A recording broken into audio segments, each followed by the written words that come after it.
Good morning, folks. Good day. This will be clumsy, I promise you. But I am doing it from the heart. So bear with me as I figure this thing out and try to grow a brand and try to grow a cause that's near and dear to me. It's funny how life boomerangs itself or puts you back in the place where you need to be.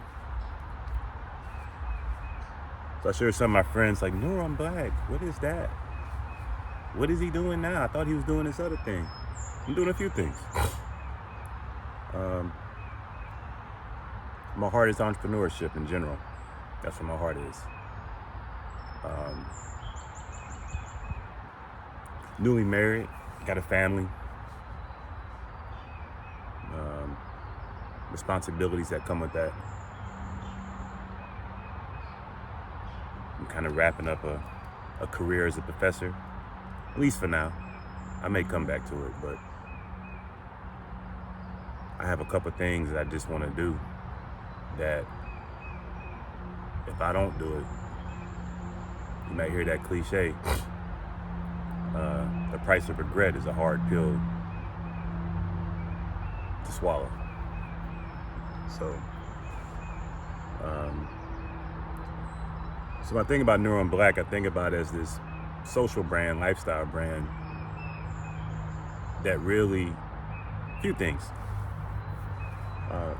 Those who know I'm an academic educational researcher at a Research One institution. I've done some inquiries on things specific to cultural competence, really understanding the difference between groups of people based on different characteristics. It could be race, gender, class, geography, age, level of education, etc.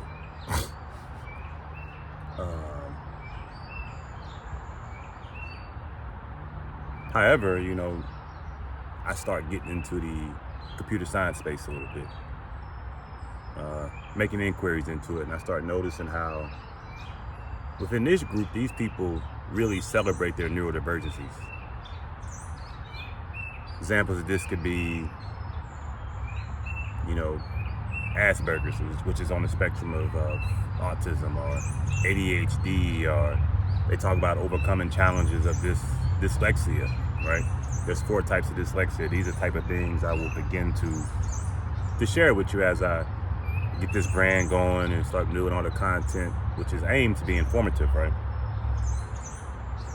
And then reflecting on my own life. I grew up in the foster care system. I grew up in a boys' home. And really, though I had certain affordances, I didn't have the information. So I was diagnosed with ADHD. I'm almost certain I had dyslexia. I used to stutter. But like many of us who don't have access to information or don't are not socialized in ways where these differences, one, could be temporary, or, they could be pathways to your superpower, right? Now, my ADHD story was one at the time I thought was triumph, right? Like, I went to the doc, got diagnosed. I saw those 10 milligrams of Ritalin, and I chose that day not to take them. I threw them away, threw them in the field. Now, as an adult who does research and have to write academic papers and this and that, shoot, I wish I had a whole bag of pills to take sometimes. But, kidding. At that time in my life, I probably needed to go through that. The net result of that was becoming a very disciplined person. That day, my behavior changed. And it wasn't because of meds. It was kind of a mindset thing and my willpower, which I would say is my superpower. Something I learned from my mother. Watching her quit smoking was one of the coolest feats I ever saw.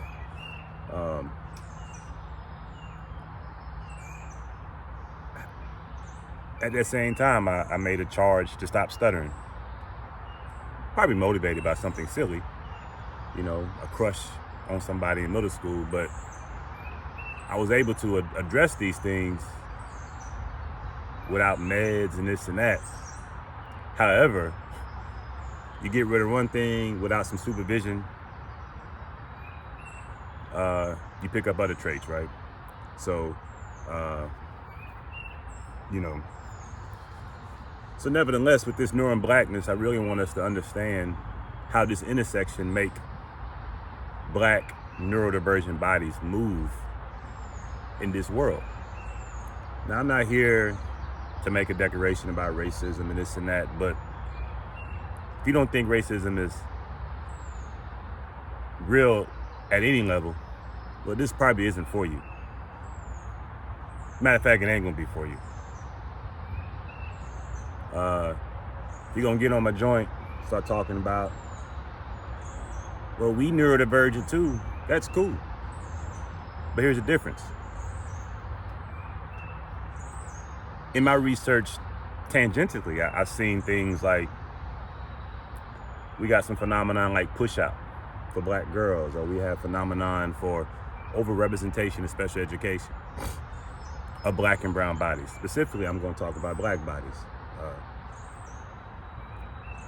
Our outcomes are different. A lot of time, our neurodivergencies are met with discipline, codified as misbehaviors, where other groups with similar or the same neurodivergency is met with treatment and set up for success, and then is celebrated. There's no secret that the majority of Silicon Valley or your top CEOs of the world in tech have some neurodivergency. Same time, they grew up in spaces that allowed them to probably be themselves less interrupted than when you're Black and navigating these spaces, right?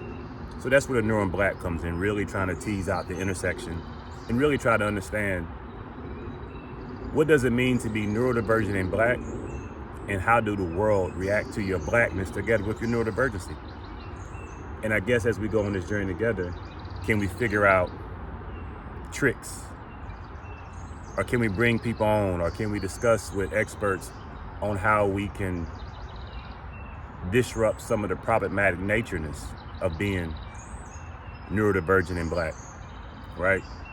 In my personal life, I've been able to do it with hacks. You might hear this, oh, hack. Yeah, it's really just a trick on the mind, right? You may understand that one hack is don't give no fucks. That's one of the greatest hacks a person can have.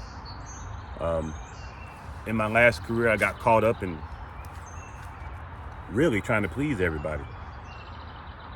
I grew up in the country, right? I grew up in a place where I was probably supposed to still be there.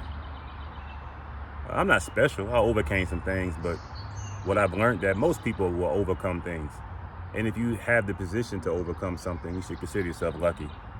I had great sponsors. I had great mentorship. So, when you think about it from like a psychological point of view, let's just say Maslow hierarchy needs. Though I grew up in a economic disadvantaged situation, I had interventions that gave me my Maslow's within the grand scheme of things pretty quick, and probably diverted me from a different path, if you will. So for that, I'm thankful. But now as a fledgling entrepreneur, newly married, having to ensure resources don't change, there's some things on my superpower that I want to tap back into. When I was my most disciplined self, I remember this in two instances: when I was an entrepreneur in New Orleans and when I was trying to play professional golf. When I took on those two things, didn't care about nothing else. In my past career, I love being a professor, teaching. I like teaching, but I really love the research and I really love tinkering and making things. But the way my brain is set up, checking the emails. I mean, emails ain't had nothing to do with me, right? Most of the time, or getting back to people wasn't always my best suit. And I think it was just too much stimuli. And I realized that a lot of the stimuli had nothing to do with my research, right? It probably had something to do with my job, but it didn't have nothing to do with my research. And that's really what I wanted to focus on. So as I launch Neuro and Black, my aim is to kind of do a few things. One, just educate and grow in knowledge with regards to the intersection of being neurodivergent and Black. Two, bring on the most capable and the most knowledgeable others on the topic and create content to share with the world about neurodivergency and Black. Also tap into other intersections, neuro-Black, queer, neuro-Black, feeling older, right? Neuro-Black and poor, neuro-Black and rich, right? Because these intersections matter, right? Neuro-Black and gender, right? What does it mean to be neurodivergent in woman versus neurodivergent in man, right? So I promise you I will get my shit together on my end. I'm going to make investments to get this brand solid. Once I get on the schedule, I will try to stick to the schedule. But in the meantime, support the brand. It's real. We're not going nowhere. I will dedicate resources and time to this brand. I know people want to hear and learn about this brand. And I know there's people that want to know more about themselves with regards to the neurodivergencies that they've been carrying with the intersection of their Blackness, right? We want to disrupt some of the stigmatism that comes with that. You see some neurodiversities get privilege over others, right? You know, or certain groups, right? And I'm gonna come with the facts. I'm not really interested in, well, I will put this disclaimer. I'm not a clinical psychologist, so I won't be coming necessary from that point of view. However, I know how to read some literature and I can report facts. However, what I am expert in is this intersection of social and culture. Some of us refer to it as like social cultural theory. I'm very expert at that. And I have a phenomenon that I've been thinking about and publishing on called social culture gaps. So it's really the social and cultural distance between X and Y. And that could be a multivariate X, that could be a multivariate Y. So what is the social gap?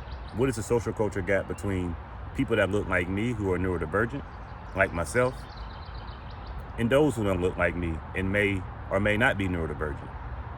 What are those factors that, for lack of a better word, limit progress, limit opportunities of solidarity, right? And what is it about those factors that really stop us from getting to know a little bit more about the next person, right, in ways that are transformative, and can make our society and world a better place. So I'm gonna go ahead and engage in my little sip of coffee here. Thank you for your time.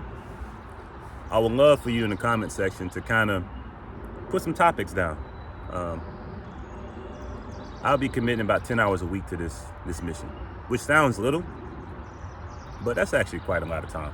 10 hours a week, that means content, managing social media, things like that. So, however, I really want things that you want to hear from me. So share them in the comments.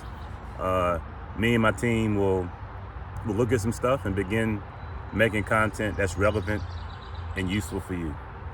Check it out. Peace.